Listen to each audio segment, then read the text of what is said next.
በራሳችን ሰዎች ክደት ተፈጽሞብናል። ፊልድ ማርሻሉ ኢታማዦር ሹሙ ያልተነገሩ ሚስጥሮችን አወጡ። አሰብ እንዳንገባ ፋኖ ተኮሰብን ባለስልጣኑ። የመንግስት ባለስልጣኑ የባህር በሩን በቶሎ እንዳናሳካ ፋኖ እንቅፋት ሆነብን ማለታቸው አነጋጋሪ ሆኗል። እኔ መጥፎ ስምነት አላደርግም። ትራምፕ ስለ ኢራን አዲስ የኒኩለር ድርድር፣ የኢራን አነጋጋሪ ምላሽ። ከሚዲያዎች እይታ ጠፋ ብለው የከረሙት ፊልድ ማርሻል ብርሃኑ ጁላ በአነጋጋሪ መረጃ ተመልሰዋል። ከብዙ መጥፋት በኋላ ወደ ቴሌቪዥን መስኮት ብቅ ያሉት የጦር ኃይሎች ጠቅላይ ኤታማዦር ሹሙ ባለፉት 5 እና 6 ዓመታት ውስጥ በሰራዊቱ ውስጥ ስላጋጠማቸው ችግር ያልተነገሩ ሚስጥሮችን ያወጡ ሲሆን በራሳችን ሰዎች ክደት ተፈጽሞብናል ሲሉም ሰራዊቱ በብዙ ተፈትኖ አሁን ከወደ ሰሜን አይቀሬ ነው እየተባለ ለሚገኘው ግዳጅ ዝግጁ መሆኑን ገልጸዋል። የፊልድ ማርሻሉን ጥብቅ መረጃ ይዘናል። በሌላ በኩል ደግሞ መንግስት የሞትና የሽረት ጉዳይ አድርጎ የያዘውን የባህር በር ጉዳይ ከዳር እንዳያደርስ ፋኖ እንቅፋት ሆኗል ሲሉ ከፍተኛ ባለስልጣኑ ይፋ ማድረጋቸው አነጋጋሪ ሆኗል። መረጃውን ይፋ ያደረጉት የአማራ ክልል ምክትል ፕሬዚዳንት የሆኑት አብዱ ሁሴን ሲሆኑ አሰብ እንዳንገባ ፋኖ ተኮሰብን ሲሉ ተደምጠዋል። በዝርዝር የምንመለከተው ይሆናል። በሌላ መረጃችን ደግሞ ፕሬዚዳንት ትራምፕ ከስምምነት ለመድረስ ከጫፍ ስለደረሰው የአሜሪካ ኢራን ድርድር አነጋጋሪ መረጃ አጋርተዋል። እኔ መጥፎ ስምምነት አላደርግም ያሉት ፕሬዚዳንቱ ድርድሩ ላይ እየተሳተፉ ላሉት ባለስልጣኖቻቸውም ያልተጠበቀ ማሳሰቢያ መላካቸው ተሰምቷል። ሰላም ውድ የሁሉ ዴይሊ ቤተሰቦች እንደምን አላችሁ? ቻናሉን ሰብስክራይብ፣ ላይክ፣ ሼር እያደረጋችሁ እስከ መረጃዎቻችን ፍጻሜ አብራችሁን ቆዩ።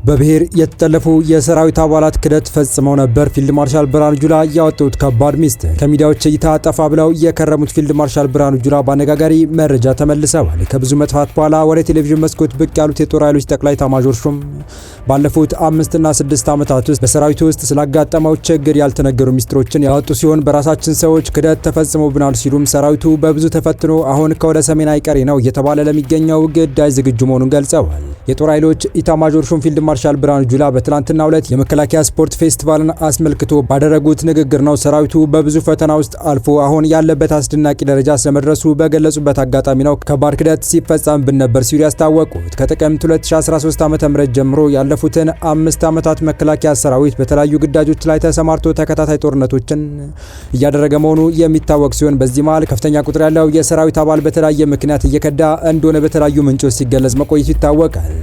ይህ የፊልድ ማርሻል ብርሃኑ ጁላ ንግግር ባለፉት ዓመታት ቁጥሩ ቀላል የማይባል የሰራዊት አባል መክዳቱ ለመጀመሪያ ጊዜ ያመኑበት ነው። በብሔርና በፖለቲካ ሀሳቤ የተጠለፉ የሰራዊት አባላት ኢትዮጵያ ላይ ክደት ፈጽመው ነበር ሲሉ በሰራዊቱ ውስጥ አደገኛ የብሔርና የፖለቲካ ውግንናን መሰረት ያደረገ መከፋፈል ተፈጥሮ እንደነበረ ያመኑት ፊልድ ማርሻል ብርሃኑ ነገር ግን ባለፉት 5 ዓመታት ያለማቋረጥ በተሰራው የሪፎርም ስራ መከላከያ ሰራዊትን ብቻ ሳይሆን ሀገርንም ከመፍረስ ታድገናል ሲሉ ተደምጠዋል።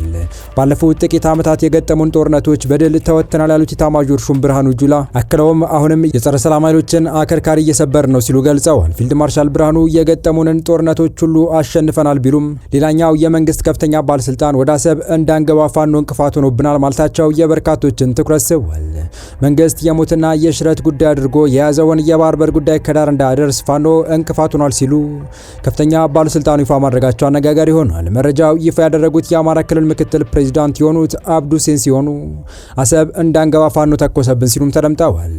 በደቡብ ወሎ ዞን ወግዲ ወረዳ ተገኝተው የምርጫ ቅስቀሳቸውን ያደረጉት የአማራ ክልል ምክትል ርዕሰ መስተዳድር ዶክተር አብዱ ሁሴን በዚሁ ንግግራቸው እንደገለጹት ጠላቶቻችን ሲሉ የገለጿቸው የፋኖ ታጣቂዎች በየቀበሌው የጥይት ተኩስ የሚያበዙብን የባህር በርና የወደብ ጥያቄያችንን ባጠረ ጊዜ እንዳናሳካ በማሰብና ዓላማቸውን አስጥለን እዚሁ እናስቀራቸዋለን በሚል ስሌት እንደሆነ አክለው ገልጸዋል። ምክትል ፕሬዚዳንቱ አክለውም በየቀበሌውና አውራጃው በእኛ ላይ የሚተኩስ የጠላት ጥይት ጉዟችንን ያራዝመው ካልሆነ በስተቀር ከመዳረሻችን ስለማያስቀሩን አትልፉ በሏቸው ሲሉ ለፋኖ ታጣቂዎች ከበድ ያለ ማሳሰቢያ አሰምተዋል። በቀጣይ መረጃ ዶናልድ ትራምፕ እኔ መጥፎ ስምምነት አላደርግም አሉ። ፕሬዚዳንቱ ስለ ኢራን አዲስ የኒኩለር ድርድር የተናገሩት አነጋጋሪ ቃል የበርካቶችን ትኩረት ሳበ ሲሆን ለተደራዳሪ ልዑካቸውም ያልታሰበ ጥብቅ ማሳሰቢያ መስጠታቸው ተሰምቷል። የአሜሪካ ውጭ ጉዳይ ሚኒስቴር ማርክ ሩቢዮ በሁለቱ ሀገራት መካከል ዛሬ ስምምነት ሊደረስ ይችላል ሲሉ ተናግረዋል። በህንድ ዋና ከተማ ኒው ዴልሂ የሚገኙት ሩቢዮ በአሜሪካና ኢራን ተደራዳሪዎች ጠረጴዛ ላይ ጠንካራ የስምምነት ነጥቦች መኖራቸውን ለጋዜጠኞች ተናግረዋል። ሩቢዮ አክለውም ገና በሂደት ላይ ያለ ነገር ነው። ትናንት ማታ የሆነ ዜና ይኖረናል ብለን አስበን ነበር፣ ምናልባት ዛሬ ይኖረናል ብለዋል። የአሜሪካ የውጭ ጉዳይ ሚኒስትር ማርክ ሩቢዮ ሰኞ ዕለት አገራቸው ከኢራን ጋር ጥሩ ስምምነት ታደርጋለች ወይም በሌላ መንገድ ትፈተዋለች ብለዋል። ሩቢዮ ሌሎች አማራጮችን ከመፈለግ በፊት ለዲፕሎማሲ ያለውን እድል ሁሉ መስጠት አስፈላጊ መሆኑን ለጋዜጠኞች ተናግረዋል። ፕሬዚዳንት ዶናልድ ትራምፕ እሁድ ለተወካዮቻቸው ከኢራን ጋር ስምምነት ለማድረግ እንዳይጣደፉ አሳስበዋል። ሩቢዮ ሆርሙዝን ለመክፈት የሚያስችል ተጨባጭ የሆነ ስምምነት ጠረጴዛው ላይ አለ፣ ወሽመጡን ክፈቱ፣ ተጨባጭ እውነተኛ በጊዜ የተገደበ ድርድር ወደ ማድረግ ግቡ፣ እናም ተስፋ አለኝ እናሳካዋለን ብለዋል። የውጭ ጉዳይ ሚኒስትሩ አክለውም በፍጥነት ከድምዳሜ ላይ መድረስ አልፈልግም በማለት ከኢራን ምላሽ ለማግኘት ትንሽ ጊዜ ይወስዳል ሲሉም ተደምጠዋል። እሁድ ዕለት ፕሬዚዳንት ትራምፕ በትሩዝ ሶሻል ገጻቸው ላይ አሜሪካ በኢራን ወደቦች ላይ የጣለችው እገዳ ከስምምነት ላይ እስክንደርስ ስምምነቱ እስኪጸድቅና እስኪፈረም ድረስ በሙሉ ኃይል ተግባራዊነቱ ይቀጥላል ብለዋል። አክለውም ሁለቱም አካላት ጊዜ መውሰድና የሚገባ ነገር ላይ መድረስ አለባቸው ሲሉ ጽፈዋል። የኢራን መንግስት በትራምፕ ሆነ በሩቢዮ አስተያየቶች ላይ አስተያየቱን አልሰጠም።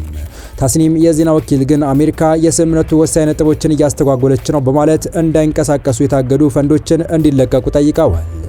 የኢራን ፓርላማ ቃል አቀባይ ኢብራሂም ሬዛይ በበኩላቸው በጦርነቱ ወቅት ዓይን ላጠፋ ዓይን የሚል መርህ ሲከተሉ እንደነበረ ገልጸው በዲፕሎማሲ አለመግባባት ወቅት ደግሞ ለተግባር ተግባራዊ ምላሽ መስጠት የሚል መሆኑን ተናግረዋል።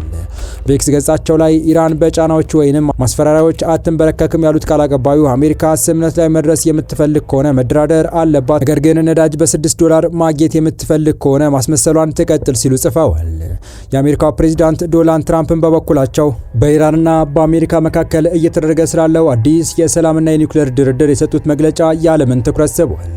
ትራምፕ ተቺዎቻቸው ጥቃት እየሰነዘሩ ያሉት ገና ተደራድሮ ባልተጠናቀቀ ስምምነት ላይ ነው ሲሉ በጽኑ ተከላክለዋል።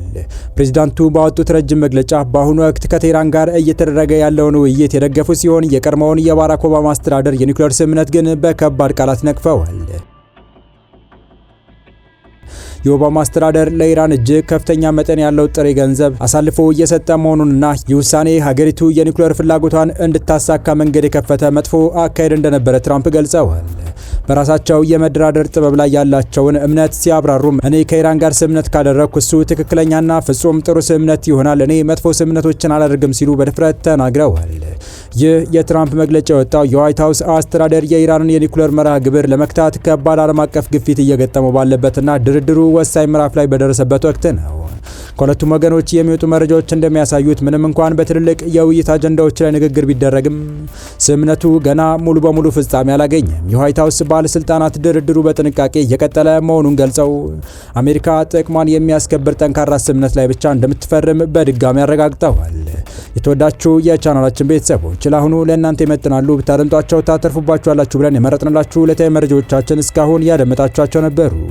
በተመሳሳይ ሀገራዊና ቀጠናዊ ጉዳዮች እንዲሁም ዓለም አቀፋዊ የጂኦፖለቲካ ወታደራዊና አነጋጋሪ ክስተቶችን ለበለት ተከታትለን በትኩስ ይዘን እንደምንቀርብ እያሳወቅን የቻናሉ ቤተሰብ ካልናችሁ ሰብስክራይብ፣ ቪዲዮ ላይክ እና ሼር በማድረግ ተደራሽነታችን ታሰፉ ዘንድ አክብሮታዊ ግብዣችን ነው።